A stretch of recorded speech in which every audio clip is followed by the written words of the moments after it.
I owe you an apology. Not on my own behalf, necessarily, but on behalf of the entire medical system that has been treating people over 60 for decades with advice that was never designed for your body.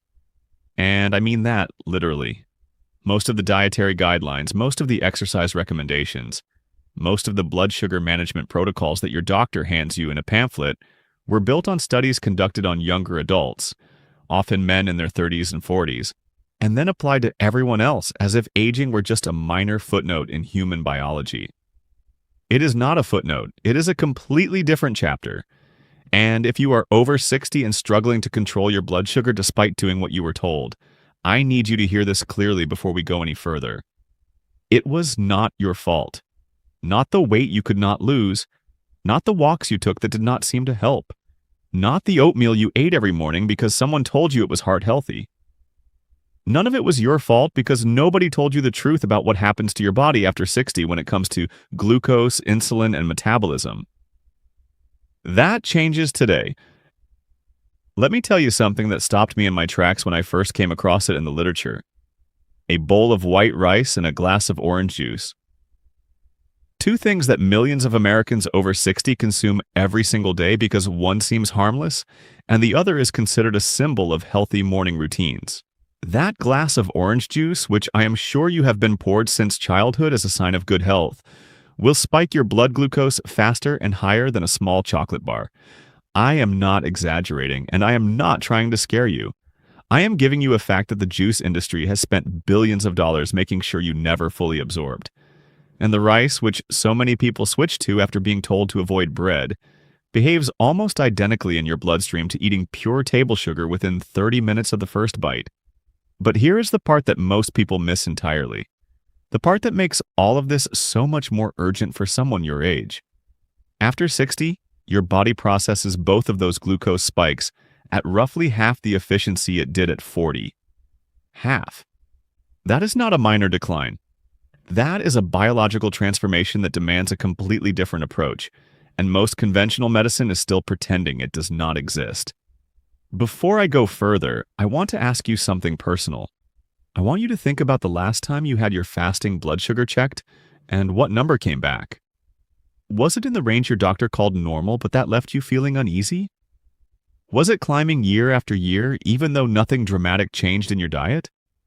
Or have you already been told you are pre-diabetic or diabetic, and you are looking for something that actually makes a difference without turning your entire life upside down? Whatever your answer is, write it in the comments right now. Just write your number or write the word climbing if that describes your situation. Or write just found out if you are new to all of this. I read those comments more carefully than you might think because your story helps me understand what this community needs most. And if you are not yet subscribed to this channel, I want to invite you to do that right now. Not because of some algorithm, but because what I share here is the kind of information that rarely makes it into a 15-minute doctor's appointment. I want to be a voice you can trust when the system gives you a pamphlet and sends you home. Now let me explain what is actually happening inside your body, because once you understand the mechanism, the solution becomes almost obvious. Your cells run on glucose. Every cell in your body, your heart, your brain, your muscles, every single one of them needs glucose to function.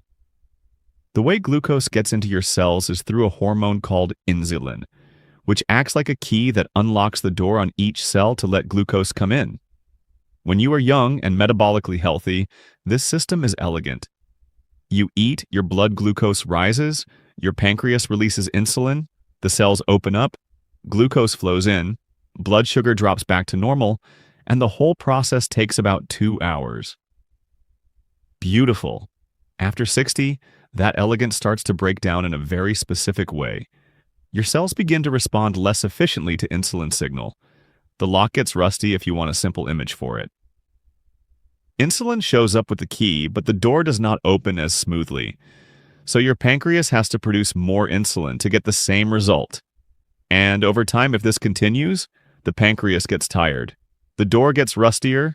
Blood glucose stays elevated longer after every meal. This process has a clinical name, insulin resistance, and it is not a disease you catch. I need you to listen to this message very carefully, because what I'm about to reveal could protect your health and perhaps even save your life. For a long time, I didn't realize the danger that excess blood sugar represented. I discovered that high glucose levels can increase the risk of heart attack, stroke, vision loss, and even amputations. The scariest thing is that type 2 diabetes often acts silently. Many people believe everything is fine when, in fact, their bodies are already suffering serious damage. And if your blood sugar is high right now, you may be at much greater risk than you imagine. But then I discovered a completely natural method that helped me understand how to balance my blood sugar levels and regain my quality of life. Thousands of people are also discovering this simple method and learning how to naturally reduce excess sugar and avoid the dangers of type 2 diabetes. And there's something important you need to know. All this information is compiled in a special video that we don't know how long will be available. If you want to discover what I discovered and learn a natural way to help control your blood sugar levels, click the link in the first pinned comment now and watch the video before it's taken down. It is something that develops gradually in almost everyone as they age, and the rate at which it develops is dramatically influenced by factors that have nothing to do with willpower or discipline. A landmark study published in the journal Diabetes Care in 2019, involving more than 5,000 adults over the age of 60, found that the single strongest predictor of insulin resistance progression in older adults was not diet quality, not body weight, and not exercise frequency. It was disrupted circadian rhythm, meaning the misalignment between when a person was eating, sleeping, and being exposed to natural light. Participants whose daily schedules were most out of sync with natural light cycles had insulin sensitivity scores that were on average 34% lower than those whose routines followed a more natural rhythm. 34%. That is a difference so significant that no diabetes medication on the market reliably delivers that level of improvement without side effects. And yet, almost no one over 60 is told by their physician that the timing of their morning light exposure is directly connected to their ability to process sugar for the entire rest of that day. Here is why that connection exists and why it matters so much more after 60 than before. Deep inside your brain, in a region called the suprachiasmatic nucleus, there is a master clock. This clock coordinates every hormonal rhythm in your body, including the rhythm of insulin sensitivity throughout the day. In a healthy circadian cycle, insulin sensitivity peaks in the morning and early afternoon, and declines significantly by evening. This means your body is literally designed to handle carbohydrates and glucose best in the first half of the day, and is poorly equipped to handle them at night. But after 60, this master clock becomes less precise. Its signal weakens, and the primary input that resets and strengthens this clock every single day is natural light entering your eyes within the first hour of waking. When that signal is absent, when someone wakes up and stays indoors under artificial light, checks their phone, makes coffee in a dark kitchen, and never steps outside until midday, the clock drifts. Insulin sensitivity does not peak properly. The body handles glucose poorly across the entire day.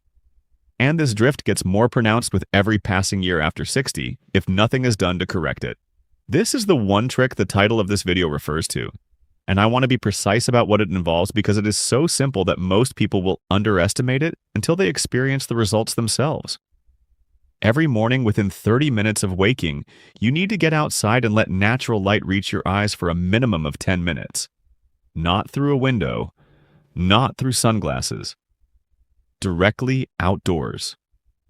On cloudy days, this still works because outdoor light, even on an overcast morning, is between 10 and 50 times more intense than typical indoor artificial light.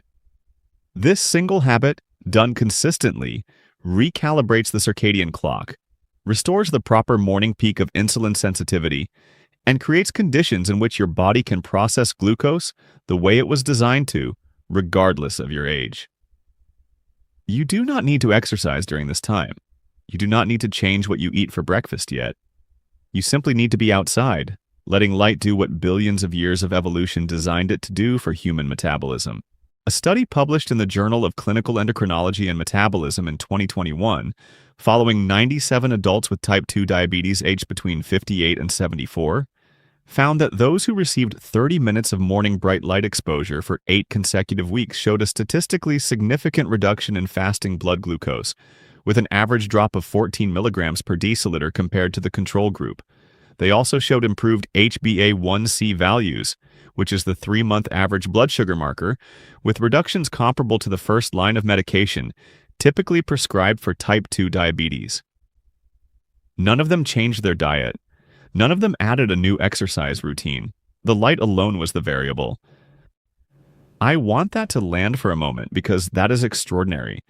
And it is the kind of finding that rarely makes it into mainstream medical advice because there is simply no profit in telling someone to go stand outside in the morning. Now let me go deeper, because the morning light habit is the foundation.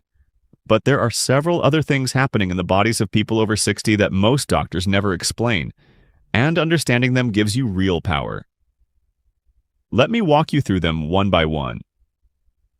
The first is what I call the evening carbohydrate trap. As I explained, insulin sensitivity drops significantly in the evening. A study from the American Journal of Clinical Nutrition showed that the same meal eaten at 8 p.m. caused blood glucose levels that were on average 46% higher and remained elevated for significantly longer than when the identical meal was consumed at noon. 46% from the same food, simply eaten at a different time. After 60, the circadian mismatch between evening eating and metabolic capacity is even more extreme because the circadian clock is already weaker. This means that pasta, rice, bread, fruit, potatoes, and even many so-called healthy grains eaten after 6 or 7 in the evening are landing in a body that is metabolically unequipped to handle them. I see this pattern constantly in practice. A patient manages their daytime eating well, skips the obvious junk, keeps portions reasonable, and still cannot understand why their numbers are not improving. Then we look at dinner, and dinner is where the real problem lives.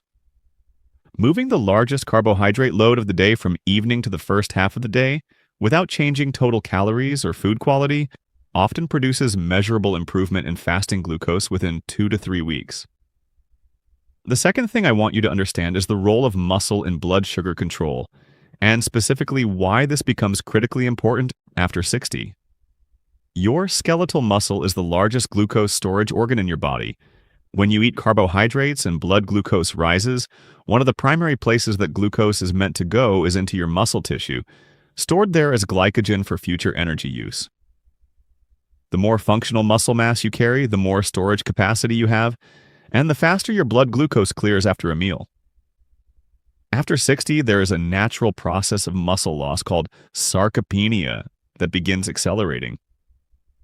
Most people lose between 1 and 2% of their muscle mass per year after age 60, if they do nothing to counteract it. This does not just affect strength. It directly reduces glucose storage capacity, meaning every meal produces a higher and more prolonged blood sugar spike simply because there is less muscle available to absorb the glucose. And here is what makes this particularly unfair. The conventional advice to just exercise more ignores the fact that for many people over 60, high-intensity exercise is painful, injurious, or simply not possible due to joint issues, cardiovascular limitations, or chronic fatigue. The good news is that the most effective exercise for preserving and rebuilding muscle in older adults does not require a gym or any equipment at all. Simple resistance movements, things like sitting and standing from a chair slowly and deliberately 10 to 15 times in a row, which is essentially a bodyweight squat using a chair for safety, done twice a day, stimulate muscle protein synthesis and glucose uptake in a way that walking alone cannot achieve. Margaret, a 67-year-old retired school teacher who came to see me 2 years ago, had been walking 45 minutes every day for years. Her blood sugar kept climbing. We added 2 sets of slow chair stands morning and evening and replaced her evening rice with vegetables and eggs. In 8 weeks, her fasting glucose dropped from 138 to 109. She did not diet. She did not join a gym. She sat down and stood up slowly twice a day. That was the change. The third hidden saboteur is chronic sleep disruption, and I include this here because it is so rarely connected to blood sugar by patients themselves. When you sleep fewer than 6 hours or when your sleep quality is poor due to frequent waking, pain, or sleep apnea, your body produces elevated levels of cortisol, the primary stress hormone. Cortisol directly signals your liver to release stored glucose into your bloodstream, even if you have not eaten anything.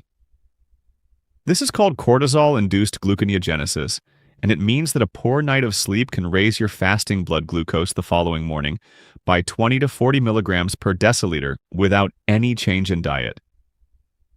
A study published in the journal Sleep Medicine in 2020, examining 312 adults over 65, found that those with chronic sleep disruption had fasting blood glucose levels averaging 28 milligrams per deciliter higher than those with regular quality sleep, after controlling for diet, weight, and physical activity. After 60, sleep architecture changes naturally, with less deep sleep and more frequent lighter sleep stages. Addressing this through sleep hygiene practices, managing pain that disrupts rest, or being evaluated for sleep apnea if snoring and fatigue are present, is one of the highest leverage interventions available for blood sugar control in older adults, and it costs nothing to start investigating. The fourth hidden saboteur is artificial sweeteners, particularly in the sweet beverages and diet sodas that people reach for as a safe alternative to sugary drinks. For years, the assumption was that if something contained 0 calories and 0 sugar, it could not affect blood sugar. Recent research has dismantled that assumption systematically. A study from Cell in 2022 involving 120 healthy adults found that regular consumption of saccharin and sucralose, two of the most common artificial sweeteners, significantly altered the gut microbiome in ways that reduced insulin sensitivity. In other words, the sweetener that was supposed to be the blood sugar safe option was indirectly worsening insulin resistance by disrupting the bacterial ecosystem in the gut. After 60, when gut microbial diversity is already declining naturally, this effect may be more pronounced.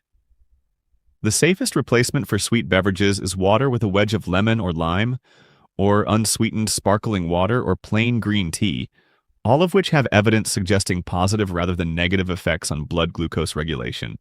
Let me bring all of this together now because I want you to leave this video with something real that you can act on today, not a vague sense of anxiety or an overwhelming list of things to fix. Here is what I want you to do. The first thing, beginning tomorrow morning, is to go outside within 30 minutes of waking and stay outside for at least 10 to 15 minutes. No sunglasses. No looking at your phone the whole time. Just stand or walk gently and let the morning light reach your eyes. This is not metaphorical advice. It is a biological reset for your insulin sensitivity, and it is the single most overlooked intervention in blood sugar management for people over 60. The second thing is to move your largest carbohydrate meal to earlier in the day. Your lunch should be the most substantial meal. Your dinner should be lighter, lower in starches and grains, and ideally finished at least 2 to 3 hours before you go to sleep. The third thing is to add a short 10-minute walk after your 2 largest meals, after lunch and after dinner. You do not need to walk fast. You do not need special gear. Just move gently in that post-meal window and let your muscles absorb the glucose before it builds up in your blood. The fourth thing is to do 2 sets of slow chair stands every day, once in the morning and once in the early evening. Sit in a firm chair, cross your arms over your chest, and stand up and sit back down slowly and in control, without using your hands for momentum. Aim for 10 to 15 repetitions per set. This builds the muscle glucose storage capacity that directly determines how your body handles every meal you eat. And the fifth thing is to audit what you are drinking. Replace fruit juice, diet sodas, and sweetened beverages with water, sparkling water, or plain green tea. This one change alone, according to multiple studies, can reduce average daily blood glucose levels meaningfully within 2 to 3 weeks without changing a single food on your plate. I want to ask you one more thing before I close. In the comments below, I want you to write one specific thing from this video that you are going to try first. Just one. Write it out. Tell me which one surprised you most, or which one you think is the reason your numbers have been climbing without explanation. When you write it down and share it, you are more likely to follow through, and you also help me understand what resonates most with this community, so I can keep bringing you the content that genuinely helps. If you know someone over 60, a parent, a sibling, a close friend, a neighbor, someone you care about who has been struggling with their blood sugar and feeling defeated about it, please share this video with them directly today. Not just a link. Send it with a message. Tell them you thought of them. Because the information in this video could genuinely change the trajectory of their health, and they deserve to have someone in their corner who thought enough to pass it on. My name is Dr. James Carter, and I created this channel because I spent more than 2 decades in clinical practice watching patients over 60 be handed generic advice that was never designed for their biology, and I decided that was no longer acceptable. Every video I release here is built on peer-reviewed research and translated into language that actually makes sense for daily life. I care deeply about the people watching this, and that care is the only reason this channel exists. Please remember that everything shared in this video is for educational purposes only and does not replace individualized guidance from your own healthcare provider who knows your full medical history and your specific circumstances.